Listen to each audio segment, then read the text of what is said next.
Halo, Bli. Ken kabare? Eh, Tiang, Sapno, minggu depan, Tiang datang Bali. Meluin jalan-jalan, nah? Hmm? Oke, sampai ketemu. Sukses, Bli.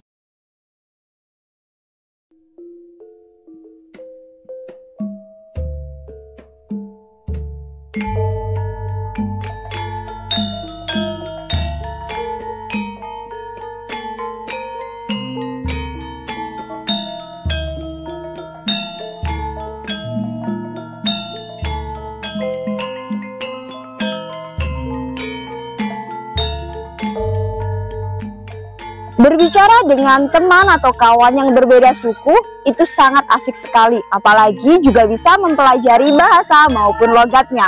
Kita tahu bahwasanya bahasa merupakan salah satu unsur universal dari sebuah kebudayaan. Percakapan saya dengan teman saya tadi merupakan percakapan yang menggunakan bahasa Bali.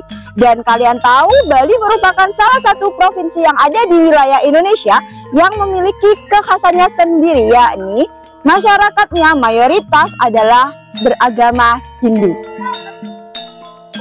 Berbicara mengenai agama Hindu yang berkembang pesat di wilayah Indonesia, tepatnya di Pulau Bali, erat kaitannya dengan salah satu peninggalan bersejarah yang ada di belakang saya sekarang.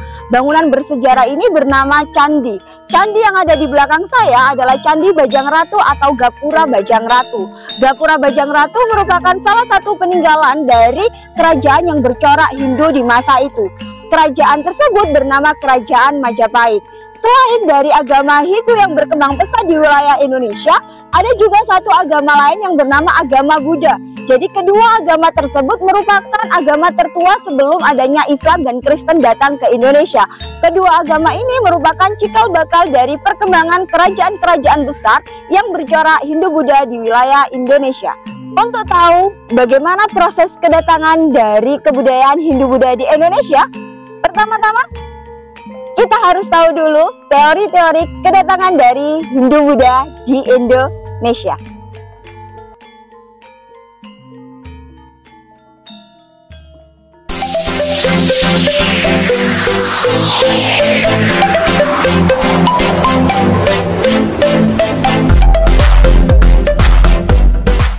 Halo anak-anak, Assalamualaikum warahmatullahi wabarakatuh. Salam sejahtera untuk kita semua. Om Swastiastu, Namo Buddhaya, salam kebajikan. Bertemu lagi dengan Bu Kiki dalam kelas sejarah, menyejarah melewati masa.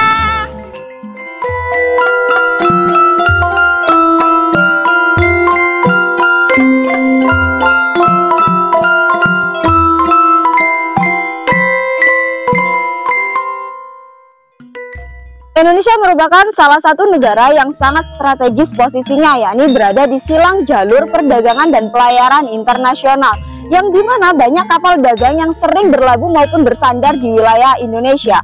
Dari situlah muncul istilahnya hubungan Indonesia dengan hubungan negara lain yang sangat harmonis dan sangat bagus. Nah, dari situ bisa disimpulkan bahwasanya hubungan dagang dengan India yang merupakan pembawa kebudayaan Hindu-Buddha ke Indonesia itu sudah ada sejak abad ke-1 Masehi. Hubungan India dengan Indonesia yang berlangsung sejak lama tersebut merupakan salah satu bentuk dari akulturasi budaya antara kebudayaan India yang ada di wilayah Indonesia. Dan untuk tahu mengapa bangsa India bisa sampai ke Indonesia, ada 5 teori dalam pengenalan tentang perkembangan agama Hindu-Buddha di wilayah Indonesia. Apa saja teorinya? Yuk simak penjelasannya berikut ini. Teori pertama adalah teori Brahmana. Teori Brahmana ini dikemukakan oleh J.C. Van Leer. Dia berpendapat bahwasannya penyebar agama Hindu dan Buddha datang ke Indonesia adalah dari golongan Brahmana. Siapa sih golongan Brahmana tersebut? Golongan Brahmana adalah pemuka agama atau tokoh agama yang sangat mengenal dan bisa membaca kitab Weda. Di dalam kitab Weda ada istilahnya bahasa Sanskerta dan huruf Pallava. Jika dianalogikan lagi ke agama Hindu yang ada di Bali, sosok dari Brahmana ini merupakan pendeta atau pandita, dan yang lebih tinggi adalah Sri. Kalau di agama Islam bisa jadi seperti kiai, ustadz maupun ustazah, dan agama yang lain juga menyesuaikan. Kedatangan dari para Brahmana ke Indonesia ini bukan untuk berperang loh, bukan untuk berperang, Tetapi mereka datang ke Indonesia adalah atas dasar undangan dari kepala suku di Indonesia atau primus inter pares. Nah, mereka datang ke Indonesia tujuannya untuk apa? Untuk melegitimasi kekuasaan dari kepala suku tersebut. Jadi bisa setara dengan raja-raja yang ada di India. Namun ternyata di teori Brahmana ini ada kelemahannya loh. Kelemahannya adalah ada sebuah pantangan untuk kaum Brahmana atau golongan Brahmana, meskipun dia mahir dengan kitab Weda, membaca bahasa Sanskerta dan huruf Pallawa, tapi tidak boleh menyeberangi laut. Jadi kira-kira siapa ya yang menyebarkan agama Hindu-Buddha di Indonesia? Yang kedua adalah teori kesatria. Teori kesatria ini disampaikan oleh F.D.K. Bose, R.C. Majumdar, dan satu lagi adalah J.L. Moon. Dari ketiga ahli tersebut menyampaikan bahwasannya penyebar agama Hindu dan Buddha datang ke Indonesia adalah dari golongan kesatria, yakni para prajurit dari golongan bangsawan. Kenapa mereka bisa sampai ke Indonesia? Karena di India saat itu sedang terjadi kekacauan politik, sehingga mereka datang ke wilayah Indonesia untuk membangun sebuah koloni baru dan menaklukkan wilayah baru dan mencari daerah yang lebih aman. Proses tersebut itulah juga terjadi yang namanya proses penyebaran agama Hindu maupun Buddha ke Indonesia. Tapi ternyata ada kelemahannya loh dari teori kesatria ini. Tahu nggak apa itu?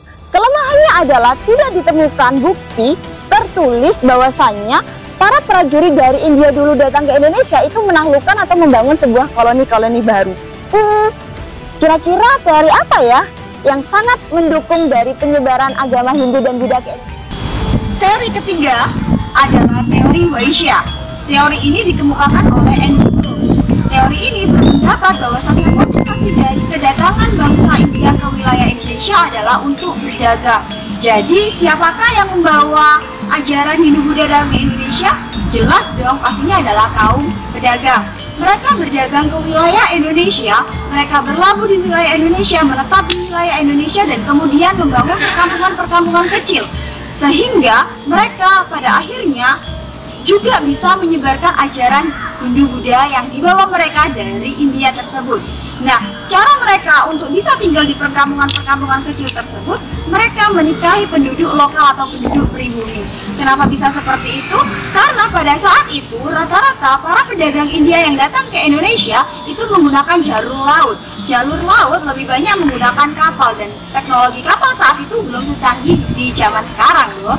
Jadi saat itu lebih mengandalkan kepada alam, yang termasuk adalah arah angin, yakni terutama di angin muson. Jadi kalau saat itu angin tidak baik, mereka tidak bisa melanjutkan perjalanan ke daerah yang akan dituju maupun kembali ke daerah asal. Otomatis mereka akan tinggal dan menetap lama dalam waktu yang tidak pernah kita tahu saat itu. Jadi disitulah proses pertama dari penyebaran agama Hindu-Buddha di Indonesia. Ternyata juga ada kelemahannya. Kelemahannya seperti ini. Posisi dari penyebaran agama Hindu-Buddha atau peradaban agama Hindu-Buddha di Indonesia itu lebih banyak berada di wilayah pedalaman, seperti contoh di Pulau Jawa ini. Jika memang yang menyebarkan adalah kaum dari pedagang, harusnya peradaban itu berada di wilayah pesisir. Di wilayah pesisir itu merupakan tempat bertemunya dari berbagai macam kapal.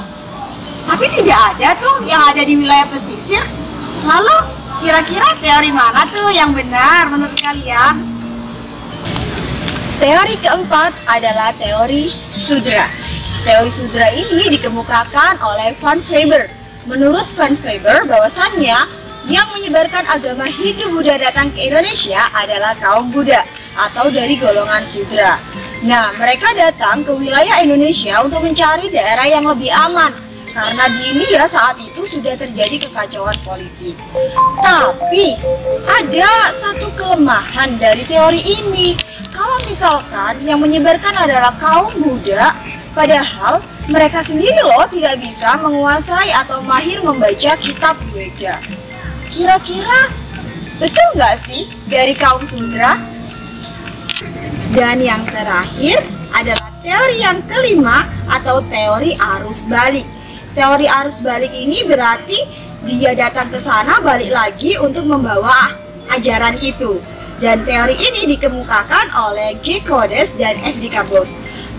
dua ahli tersebut menyatakan bahwasanya ada inisiatif dari bangsa Indonesia untuk datang ke negara asal dari proses penyebaran agama tersebut, yakni di India.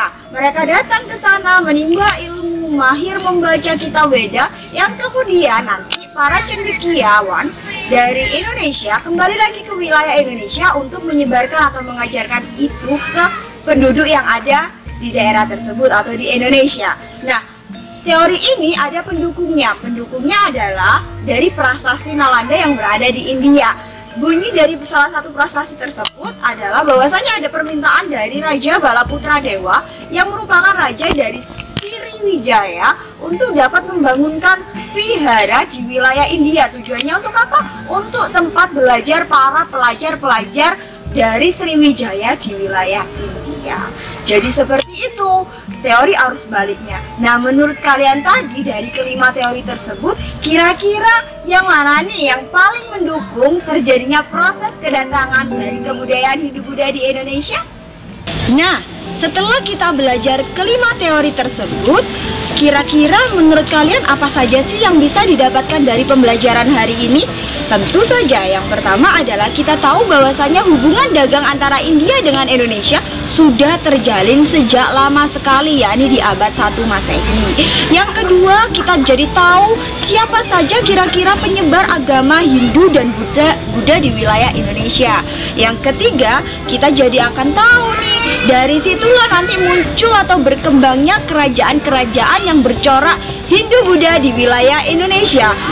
Dari mulai Sumatera, Jawa, Kalimantan, itu pasti ada yang namanya kerajaan Hindu-Buddha di Indonesia. Sebelum Bu Kiki akhiri pembelajaran hari ini, boleh nggak sih kalau Bu Kiki itu berpantun terlebih dahulu? Boleh ya? Oke, sayang seribu sayang. Ups, salah, ternyata bukan itu. Pantunnya adalah begini: jalan-jalan ke Mojokerto, mampirnya ke Trawulan. Nah, di Trawulan kita lihatnya Candi Bajak Ratu. Hai anak muda, marilah peduli dengan masa depan, karena masa depanmu terlihat dari perjuanganmu sebagai penentu. Terima kasih banyak. Assalamualaikum warahmatullahi wabarakatuh. Salam sejahtera untuk kita. Om Swastiastu, Namo Buddhaya, salam kebajikan.